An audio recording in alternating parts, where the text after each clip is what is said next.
Assalamu alaikum, everybody. I'm Samira Atash with Beauty in the East TV.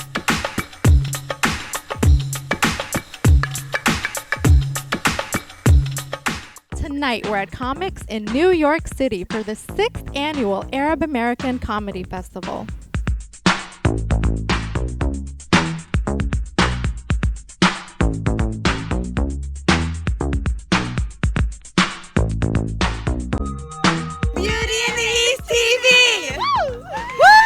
So you guys traveled all the way from DC to be here at the Arab American Comedy Festival. Tell us why. Well, we really love comedy and we thought it would be a really great experience. You know, Arab comedy would be really entertaining. You know, being Muslim in America can be a pretty heavy experience. So let's lighten up the mood a bit with some comedians who have learned to just laugh about it. Arabs dance. Like, people know Arab guys dance. They're like, hey, no, Harun, you have to do that. You have to do it. No. You're not doing it. No. Do it. It's like Latin guys. No, you have to do that. I'm like, I just do cigarette light bulb. Hey. You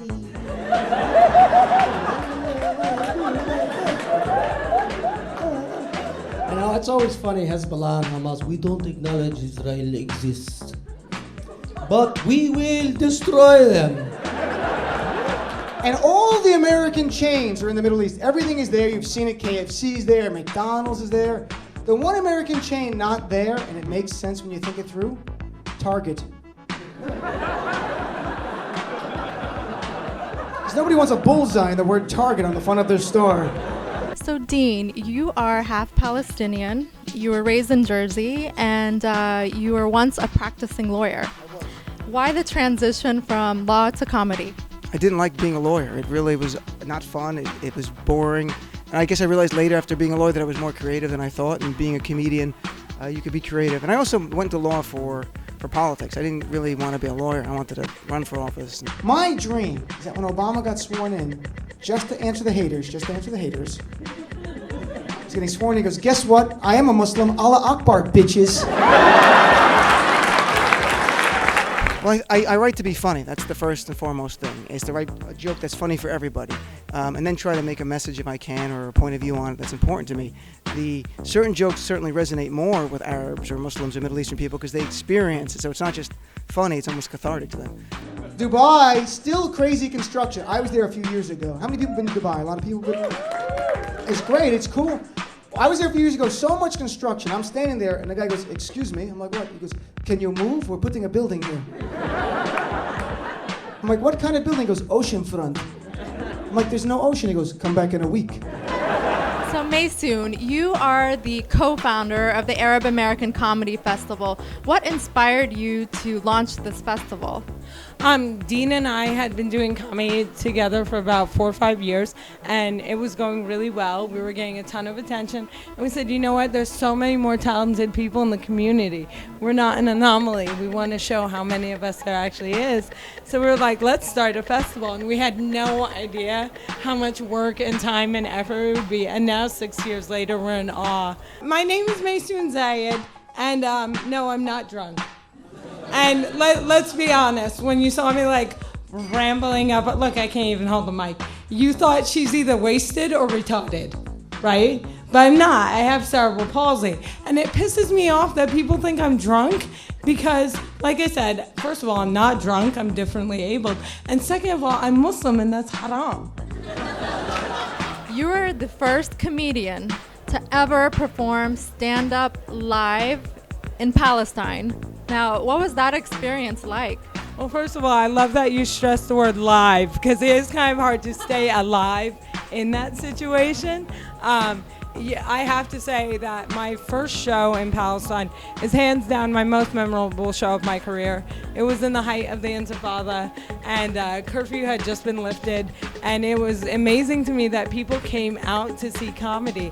And not only did they come out to see it, they needed that laugh. In my village, the custom is when a girl gets married, the guy buys her $25,000 worth of gold. No joke. So my dad's on the phone with my fiance and he goes, listen to me, my son. The way we do it in my village is this. We give every woman, she get $25,000 gold. But I'm gonna give you half price because she's old.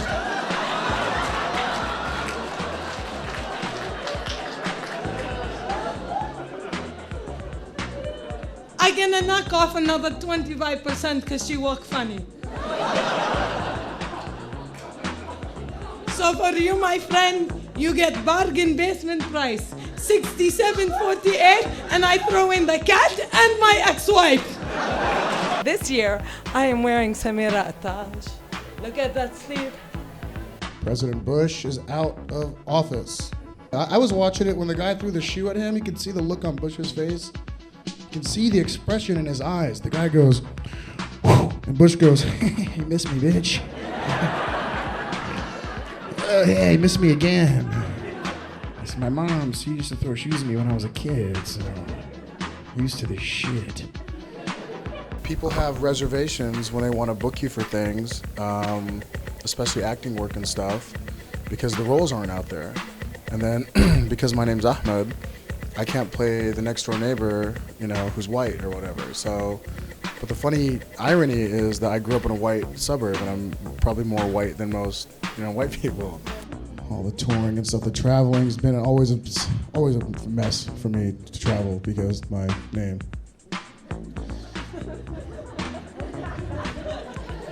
The brown room, don't you hate the brown room?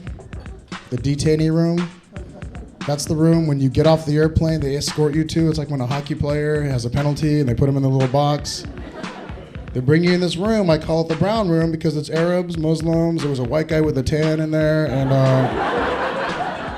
so an Asian woman and a Pakistani guy come in and then after me and leave before me. So I'm in there for like 2 hours, and finally, you know, I snapped and I walked up to the immigration officer. His name was Rodriguez. I was like, excuse me, Officer Rodriguez, I've been here for like 2 hours. The Asian woman and the Pakistani guy came in after and left before me. I want to get profiled. And the guy goes, sorry about that, man. I mixed up your passport. All your names look the same. Pretty racist. I was looking at him like, you're Mexican. So don't even pull the race card, bro. So he starts yelling at me. I start yelling at him. There's a Mexican and an Arab yelling at each other at the airport. Then a large black woman walks over. She's like, excuse me, Officer Rodriguez, is this gentleman abusing your authority? And I was like, LaQuisha, please, can we just... It's a two-way. So now she's yelling at me, I'm yelling at her. There was an Arab, a black, and a Mexican. Equal opportunity racism at its best. Now, you were born in Egypt. You came to the U.S. when you were a baby. And I saw you on Vince Vaughn's Wild West comedy tour where you say that your father didn't speak to you for 8 years, 10 years, 7 years because you told him you wanted to become a comedian. I'll say, you know, being an entertainer from Middle East origin and Muslim upbringing, yeah, it was definitely harder than any other origin or religion. But I just really liked it so much and loved it so much that I was willing to take the sacrifice and, you know, try to prove everybody wrong, I think was my sort of mission. Now he's, come on in, guys. Come on back, yeah, come on, squeeze through, man. This is very open. What are you guys doing? My name is Ahmed Ahmed. I'm Maysoon Zayid. Hi, I'm Obeidallah, and you're watching Beauty of the East TV.